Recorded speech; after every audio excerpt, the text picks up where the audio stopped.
Olá! Hoje eu queria conversar sobre AVC. A gente sempre fala, né? Passa tempo, falta tempo, a gente vem falando de AVC. Por que a gente fala de AVC?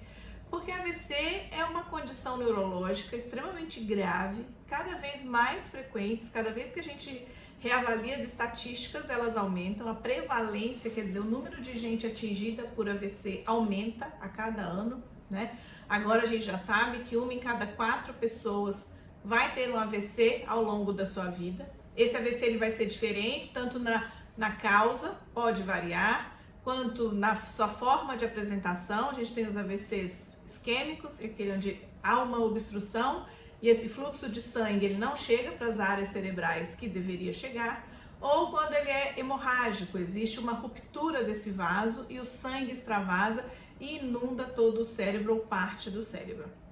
Nas duas condições eles são muito graves. Em geral, ele tende a ser mais grave nos AVCs hemorrágicos. E o que esse AVC pode trazer de consequência para o paciente? Naqueles quadros mais leves, geralmente transitórios, o paciente pode ter sintomas leves e, como o nome já mesmo diz, às vezes ataque isquêmico transitório, será algo que vai durar aí alguns dias ou semanas e depois esse déficit vai melhorando. Mas na grande maioria dos casos, o paciente que sofre um AVC, ele vai experimentar sequelas graves. As principais ou as mais facilmente reconhecidas são as sequelas motoras, né? Que em geral esse paciente vai ter um déficit motor, um lado do corpo dele vai ter uma fraqueza, uma força menor do que o outro lado, e é sempre contralateral, quer dizer, o lado que fica parético, que fica com menos força, é o outro lado do cérebro que comanda. Então, um AVC que aconteceu à direita vai levar a alterações motoras do lado esquerdo. Um AVC que aconteceu do lado esquerdo vai levar a alterações motoras do lado direito do corpo. Porque a inervação ou o funcionamento cerebral ele se dá dessa forma, em dado momento no cérebro, as fibras se cruzam e vão passar para o outro lado, para o lado contralateral. Não só alterações motoras esse paciente pós-AVC pode experimentar, é uma das mais fáceis também de ser reconhecidas, é a questão da fala, né? Então esse paciente, nós temos no nosso cérebro áreas responsáveis pela linguagem, responsáveis pela fala. E essas áreas, quando mais severamente afetadas, podem levar esse paciente ao que nós chamamos de afasia, uma dificuldade em articular as palavras. Ou então, esse paciente, ele até articula, mas o discurso dele é meio desconexo. Ele fala uma coisa, mas na verdade ele queria falar outra, ou as mensagens, elas não têm uma conexão, elas não têm um link adequado. Então, existe uma alteração da fala. Sem falar nas questões psicoemocionais e sociais. Então, a gente sempre tem que levar em consideração esse paciente que sofreu um AVC como um paciente, um indivíduo único e que vai ter várias esferas da sua vida acometida. E que, dependendo da gravidade do AVC, a sua vida nunca mais voltará à normalidade que era, ou que ele conhecia como uma vida normal. Isso não quer dizer que a vida acabou ali, pronto, não tem mais nada para fazer, agora, não. Só que esse paciente vai ter que passar por um processo de aceitação, de entendimento que a sua vida mudou. Ela não necessariamente vai ser pior, melhor, ela vai ser diferente. Ela vai ser diferente da vida que ele tinha antes do AVC, enquanto ele não tinha nenhum déficit motor, nenhum déficit de fala, né? Enquanto ele estava ali nas suas atividades, no seu trabalho, levando a sua vida. Então, tudo vai passar por esse entendimento, que não é um processo fácil, não é um processo simples, é um processo que leva tempo e esse tempo ele é muito individual também.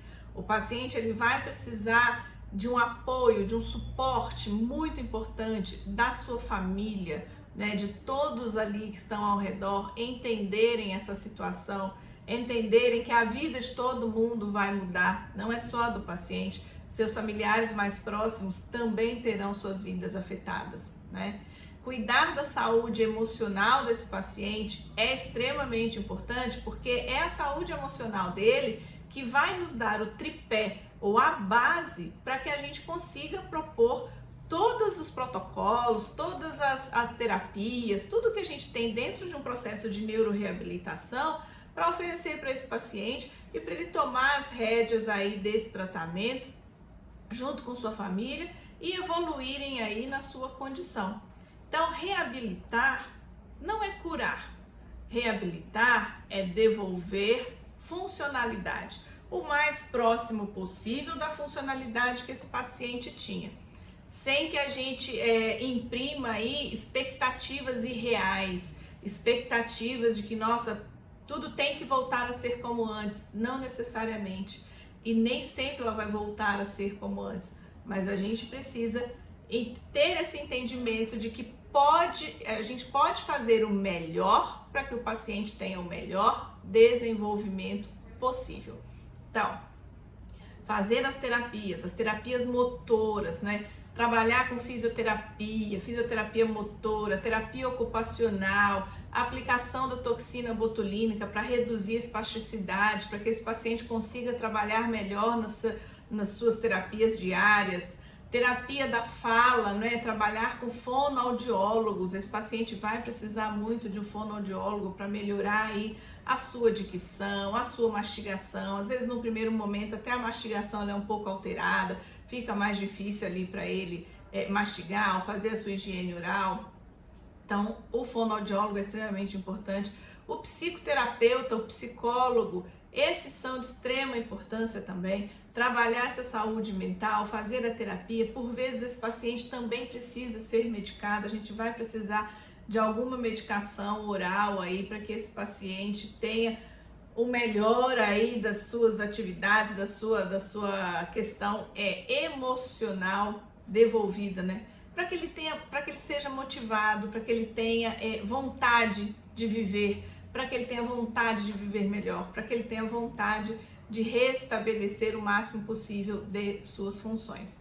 Então, medicação oral, psicoterapia, neuromodulação não invasiva. Agora a gente tem a neuromodulação não invasiva como um dos melhores tratamentos aí para depressão e ansiedade, e depressão acompanha muito o nosso paciente pós-AVC, a jornada aí, né, do paciente pós-AVC. Então, para que ele consiga fazer todas as terapias que ele tem que fazer, ele precisa ter a cabeça boa, ele precisa estar bem com ele mesmo. E aí é a hora que a gente precisa focar muito nessa questão emocional, né? A questão social tem um impacto direto na vida social desse paciente. Muitas vezes esse paciente está em fase produtiva da sua vida, trabalhando, produzindo, né? Vendo os filhos crescendo, e aí vem um AVC e é como se roubasse tudo isso do paciente.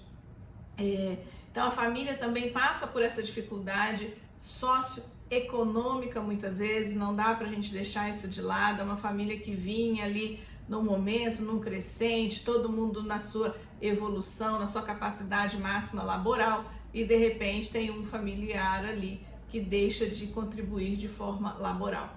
Então papel do médico, da equipe multidisciplinar que atende esse paciente, manter a motivação, manter o entendimento do paciente de que talvez naquela antiga atividade laboral, naquele trabalho, ele não consiga, mas ele pode se reinventar e, dentro das suas limitações, ele ter uma outra atividade laboral. Essa reinserção no mercado de trabalho pós um AVC, ela tem que ser pensada e ela tem que ser conversada com esse paciente desde o início. Não é para o paciente pensar que teve um AVC e que agora ele não vai fazer nada nunca mais.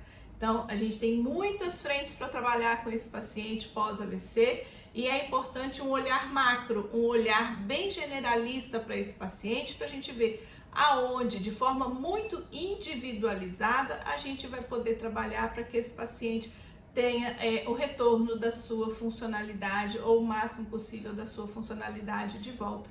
Então, temos muito que trabalhar no paciente pós-AVC. A jornada pós-AVC, ela não é fácil, mas ela é possível, e tornar a vida do paciente mais fácil e a de seus cuidadores e familiares também é possível. A gente só precisa que ele esteja inserido dentro de um programa multidisciplinar, com vários profissionais de diferentes expertises com o mesmo objetivo, tá? Então, essa era a mensagem para a gente cuidar aí muito bem dos nossos pacientes pós-AVC.